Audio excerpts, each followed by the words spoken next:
So good morning, and thank you for joining us. My name is Rita Andelson. I am the Director of System Communications here at MetroHealth. As the Ebola story develops, as it continues to develop, we are committed to fulfilling our mission to care for the members of our community by making certain we keep them informed in an accurate and timely manner. The news regarding Ebola is being updated sometimes hourly, and our team will do our best to keep everyone informed. This morning you're going to hear from Dr. Jennifer Hanrahan. That's Hanrahan. She is the chair of the Infection Control Committee here at MetroHealth. She will take your questions one at a time. Good morning. Any questions? Put this into scheme as far as worry goes, because people, they hear that someone with Ebola was up in this region, and people have, I think, different tendencies, whether to shut down and stay at home. I'm going to keep my kid home from school. I think the one school shut down. Put this into context for people that are not sure what to think or how worried to be.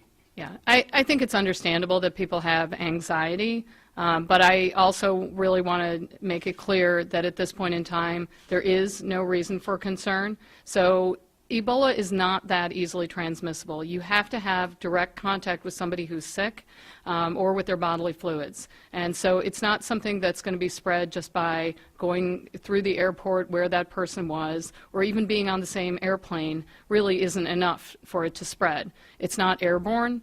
And so, a lot of the steps that are being taken are because we know that people are really concerned and worried, and it's really to try to decrease some of the worry and fear. But right now, I think the message that people in Cleveland and the surrounding area should know that they're safe and that they really have no reason to be concerned at this point in time. We understand some MetroHealth nurses were on the same plane. Are you concerned about those nurses that they may have treated other patients? So, what we do know is that the second nurse in Dallas who developed Ebola was on a flight to Cleveland on the 10th of October. She then went back to Dallas on the 13th of October, and what we've been told by CDC is that no symptoms were apparent until after she got off the plane. And it's really important for people to realize that Ebola is not transmissible until somebody actually has symptoms. So unlike a lot of other infections where people can be contagious before they have symptoms, this is not the case with Ebola. You have to actually be sick in order to transmit the virus. So even being right next to the person during that flight would not be considered a risk at this point. I think that the CDC, out of an abundance of caution, is looking at all of the people on the flight, but at this point, really, there would be no risk because no symptoms developed until afterwards. Our decision regarding, we had nurses who were on the flight on the 10th, so well before any potential symptoms developed. And the decision to put those nurses on paid leave really has to do with decreasing anxiety. It's not because of any perceived risk to them or to anyone. And I met with those nurses yesterday, and when they found out that they were going to be on paid leave, obviously they had some anxiety, but I told them the same thing that I'm telling you, which is that they are not at any risk. And I certainly wouldn't have sent them home to their families and their children if I thought that there was any potential risk that they would actually be infected. So there is no risk to anyone, any patient that they treated. There really is no risk to anyone. Is there a contagious level that maybe fluctuates some? I know you said that symptoms have to be, she had like a fever of 99.5 when she called the CDC to go back. Would she have a less contagious, maybe, disease at that point rather than when it gets up to full scale, all symptoms, 104 temperature? So I think that's a really good question. It's a valid question, and the answer is that, first of all, people's body temperature fluctuates. So 99.5 is actually normal body temperature. The normal body temperature is 1 degree higher in the evening than it is in the morning. So unless you were to take someone's temperature all the time and know where they were, you wouldn't know whether or not that was abnormal for that individual. So I don't know whether or not that constitutes a fever for that person. But as far as when people are the most contagious, We do know that when people are extremely sick, when they are losing blood, or when they're having, when they're vomiting or having diarrhea or other bodily fluids, then those are the things that are the most contagious. So just being in the room with someone who is starting to have symptoms, that's not enough to transmit the disease. And we know that with certainty. The people who were in the apartment with the first case in Dallas didn't get sick. So the people who did get sick were the two nurses who were caring for that patient when he was critically ill and losing a lot of body fluids. So it's not just being in the room with someone, and it's not even being, relatively close to that person. It really has to be bodily fluids. Do you think Northeast Ohio is overreacting to this situation? Like you just mentioned, that the people caring for Duncan and his family members never got sick. Are we overreacting, thinking that, it seems like someone just passing through the room is causing alarm? Right. I think that it's understandable. People are responding to this emotionally, not, based on scientific evidence. And that's understandable. This is a scary disease. So I think that there is some overreaction. And again, we're taking steps to try to decrease people's fears, certainly not to increase anxiety. We're trying to decrease anxiety. It's passed through bodily fluids. What do we know about maybe how long after, like, let's say someone were to have Ebola and sneeze maybe on it or on their hand and then touch the doorknob? What do we know about the time frame on how it will last for that? So that's a great question, and fortunately, we do have some experience with people having been in this country who were taken care of at Emory. And while the two people were in Emory, they actually did environmental surveillance, so they looked for virus in the patient's environment and didn't find it anywhere. So really the virus was just on the patient, but they were not able to isolate it anywhere from the environment. And that should be very reassuring because those patients were critically ill and would have been highly contagious, and it wasn't found anywhere in the environment. So what I'm telling you is that, I've been getting a lot of questions about this, whether or not people can get it from elevator buttons or door handles, and I think people should feel reassured that that's not the case.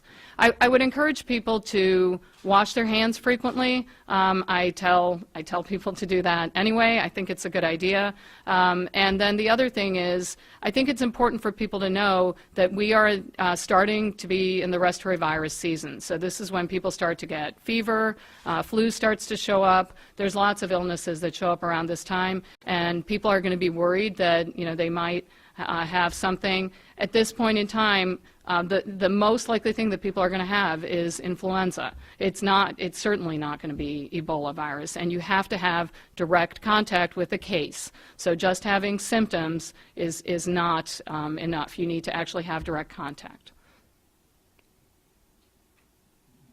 Direct contact. I mean, what if you shake somebody's hand and maybe they sneezed on their hand, you shake their hand, or that kind of situation? Would that be direct contact? So that would be considered a very low-risk situation. And so even if you look at the, the recommendations from the World Health Organization and from CDC, and, if you look at people who've had extensive experience in Africa where there's a lot of transmission going on, it's not just casual contact like shaking hands. It's people who are caring for really sick patients. It's mostly nurses who have direct one-on-one patient contact. It's household members who are doing nursing duties. It's people who are preparing dead bodies for burial. So it's really a kind of contact that's much greater than just shaking hands. Are you satisfied with how the CDC is handling the situation, considering that two healthcare workers are now diagnosed? I think it's a very difficult situation, and I'm happy that I'm not in charge of the CDC right now. I think that it is, decisions are being made after we get more information. And, I think that up until this point in time, there was an assumption that we would be able to manage these things fairly easily in this country. I think it's become clear that that's not the case, that it is actually a more difficult process. And so, I think that they are doing the best that they can. Yes? The nurses who have been put on paid leave, were they at work before that had happened, but after they had returned from that flight? So I want to reiterate, I think that the nurses that we placed on paid leave did not have any known contact, did not have any contact with anyone who actually had Ebola virus. And so when we placed the nurses on paid leave, it was out of an abundance of caution. It was not because there was any potential risk to anyone, including to the nurses. And so they were allowed to work. There was no reason not to allow them to have a return to work. That was before when they came back? That was when they came back. Before the news had come out about That is who correct. had been on. Yes. Okay. My other question with regard to the CDC, there was the CDC first said that they basically that Amber Vinson shouldn't have gone on the flight, but that the news then emerged that she had called them up and told them that she had an elevated temperature, it didn't broach the threshold, but that that she was calling because she was concerned, and then they didn't tell her not to go on the flight. Do you think that was a mistake? So I don't know what the truth is. I think we're getting a lot of conflicting reports, and if you look in the news, there's statements that this occurred, and there's also statements that this didn't occur. So I don't know whether or not this happened. I think that if I were someone who were in direct contact with an Ebola case, I would not be traveling within 21 days afterwards. But do you think there should be stricter restrictions placed on the movements of people who may put others at risk in that kind of scenario? I think that people who have had direct contact have been advised not to travel. If you could make a statement, maybe recommendations to someone that may be watching or listening that was on one of the flights, obviously to and from Cleveland, probably some people in the Cleveland area. What should they be doing right now? Should they be kind of monitoring themselves if they were on one of those planes, or? Yeah, so the recommendation from the CDC was that the people that were on the flight on the 13th should actually be contacting the CDC hotline, and also the Summit County Health Department has a hotline, and we can give you that telephone number, and so they should be contacting those two entities. Do you know why the nurses were in Dallas and why there were so many other nurses also on that flight coming back to Cleveland? There was a magnet conference going on. For any particular reason, it wasn't training for Ebola? It was completely unrelated. It had nothing to do with Ebola. Do you think that the concern about Ebola will make people more aware of their health, aware of keeping, their hands and germ, the usual protocols for flu and influenza, which kills far more people? I hope so. I hope that is a side effect, that people are more careful. I think it's always a good idea to remember that if you're sick, it's better not to go around other people and potentially expose people. And I think people really need to be aware of that. And I hope that people do wash their hands and that they get flu shots and they do things to keep themselves healthy. Yes.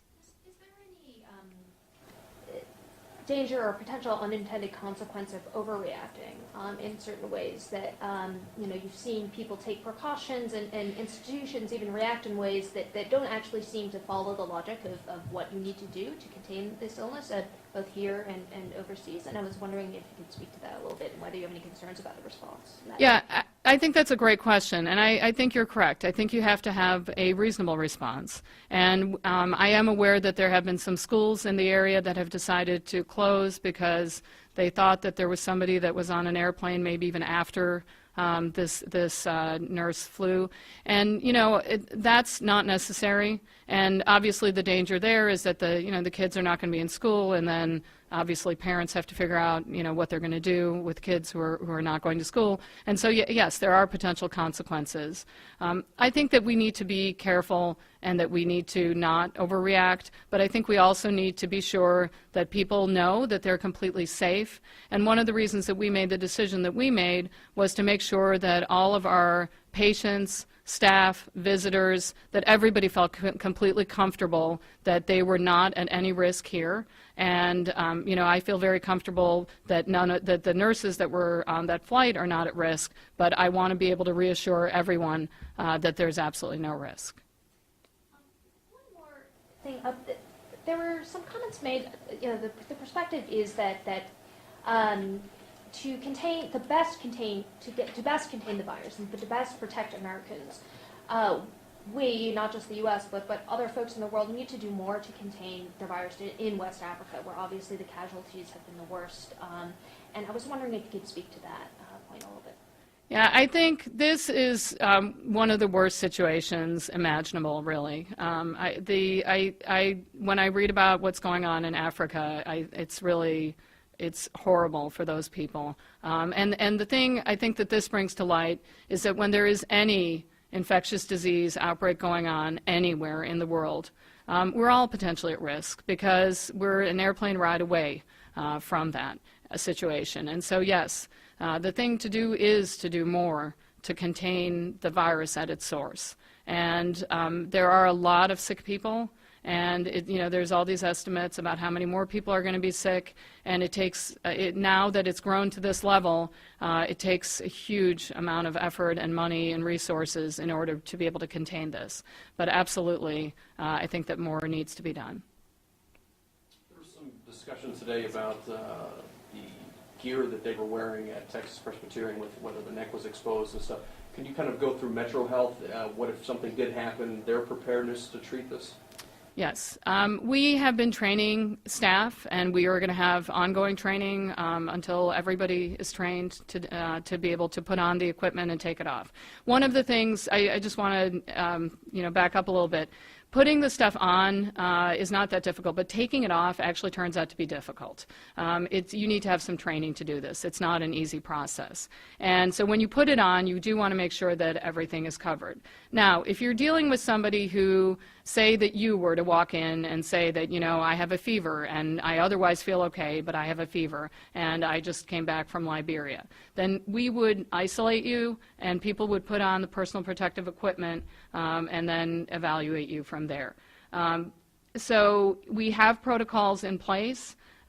If people were to have, if there were body fluids, the personal protective equipment that we have covers everything. And I think that, again, it's important to realize that people who are not having a lot of body fluids, either leaking from being really swollen. One of the things that happens is that, people get really swollen and start leaking fluid just from being so swollen. And then, people have vomiting and diarrhea and bleeding, et cetera. All of those fluids are contagious. But just someone sitting, who's able to walk into a clinic is not going to be that contagious. So we have equipment that we have put to all of our satellite facilities so that people would be able to put on the appropriate gear that they would need for that situation, and we have plans in place to be able to transfer people to where they would get evaluated. Speak to the reaction that many people are having, kind of a desire to close down travel completely as a response and sort of a protection to... I do understand people's reaction when they say that. I think it's not really feasible to do that because people are coming from a lot of different areas of the world. It's not, it's not just the countries where there's active transmission. You also have to recognize that there's other outbreaks going on as well. It's not just Ebola virus. There's Marburg virus in Uganda, which is another filovirus. There's Middle East respiratory syndrome. There's all kinds of things going on. So just shutting down travel isn't going to fix the problem. Really, I think the thing that needs to happen is that people need to be cognizant, and if they've had direct contact with somebody who has a bad contagious disease, they should think about not traveling. And I think that we need to be able to give information to people who are traveling so that if they have symptoms, they can contact someone ahead of time and not just go into a healthcare system, so that there can be some preparedness before they get there. I think that if you were to alert people ahead of time that this is the situation, then people can be adequately prepared. Just walking into a hospital does potentially put people at risk. Can you also address again, on talk shows and rumor mills, there's, you know, a lot of concern about people thinking that the virus could become airborne, or may mutate and become airborne disease. Right. So I think that, you know, there has been a lot of discussion about that, and viruses do mutate. But the good thing that we know about this is that this current outbreak virus is 97% similar to the outbreak virus in 1976, which was the original recognized strain. The idea that it's, you know, whether or not it's going to become airborne, obviously I can't predict that. I don't think that it's likely. We have no evidence whatsoever that that's happened at this point in time. If this were airborne, then we would have a lot more sick people. We already have a lot of sick people in Africa, but the situation would be exponentially worse if it were airborne. And I think, you know, the best way to look at that is, again, the family members of Eric Duncan didn't get sick, the ones who were in the apartment. And he was actually sick in the apartment, and they didn't get it. And if it would have been airborne, obviously, they would have been at much greater risk.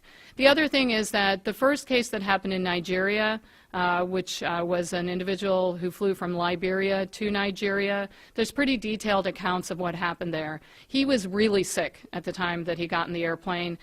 He was apparently so sick that he was lying on the airport floor, and he was allowed to board the plane going from Liberia to Nigeria.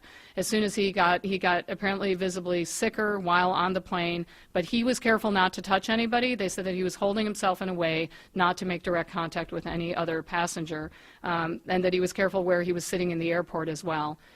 So when he got off the plane, he was taken immediately to a hospital in Nigeria. And there was some limited spread in Nigeria from that initial case. There were a total of, initially they were saying 21 cases, now they're saying 20 cases, and there's been no spread beyond that. So all of the people that were on the airplane didn't get sick. There was not one case that was related to traveling with that individual, and he was clearly very sick at the time that he was on the airplane. So I think those two, you know, pieces of information should make people pretty comfortable that it's not airborne. Because there's absolutely no evidence at this point in time that it is.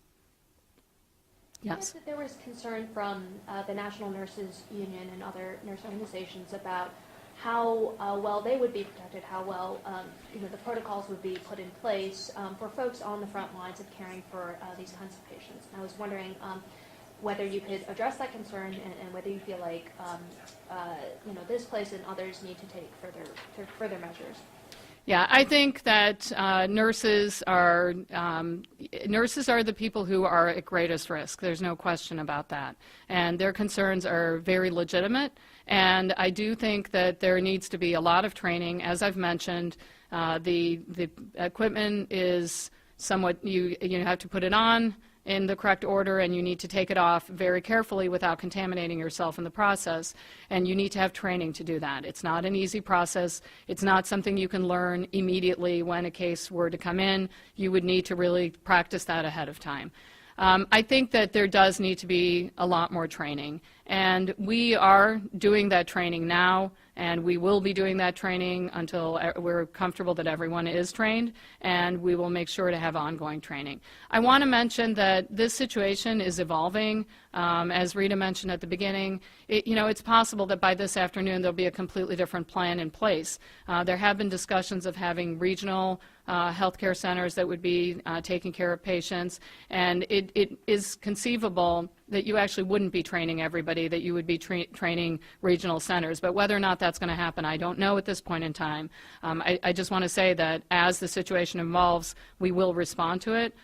Currently, we are training all of our nurses, and we will be doing that going forward. As far as someone who is diagnosed with Ebola in the United States, what is the likelihood of recovery? It seems we've only had one death, but we've had several cases now. And so that is a great question, and I wish that I had the answer to that question. It's a very difficult question to answer. It is anticipated that with the higher level of care available in this country, that you would have a greater survival rate, but we don't know whether or not that's true. There have been a lot of questions about whether or not people would get special treatment, or whether they would get access to better medications than people who are in Africa. And currently, there is no approved treatment for Ebola virus disease. There are one of the medications, ZMapp, that was experimental. The entire supply was exhausted with 7 patients, and they are, producing more, but there have been no clinical trials looking at this. And that is really important because we don't know which of the treatments actually would be best. Hopefully we will have some more information within the coming months. The World Health Organization and the CDC are working on this, and there are clinical trials involving vaccines that are going to be starting, but right now we don't really know what the answer to that is. So I think that probably the survival rate would be better, but I can't say that. One comment that I'm hearing over and over again is that people feel that because there are now 2 healthcare workers infected, and initially the State Department of Health saying it's unlikely that we'll see it here, and then someone has come here with the disease, that they feel that the CDC, the State Department of Health, don't really understand the disease as well as they're saying they do. Could you address that at all? Yeah, I think that the original statements were made was that it was unlikely that not so much that we weren't going to see it, but that we wouldn't have outbreaks, that we wouldn't have widespread outbreaks the way that outbreaks are going on in Africa. And so, seeing 1 or 2 isolated cases obviously is different than having a huge outbreak. I think that everyone in infectious disease certainly was aware that this was a possibility, and people have been discussing this and planning, for a while. We have been planning for several months for this possibility. And so, I think that the guidance that the CDC is giving, I think that people need to listen to it. They do have extensive experience. There are a lot of people who have been in areas where there are Ebola epidemics that are giving advice, and I think we do need to listen to that.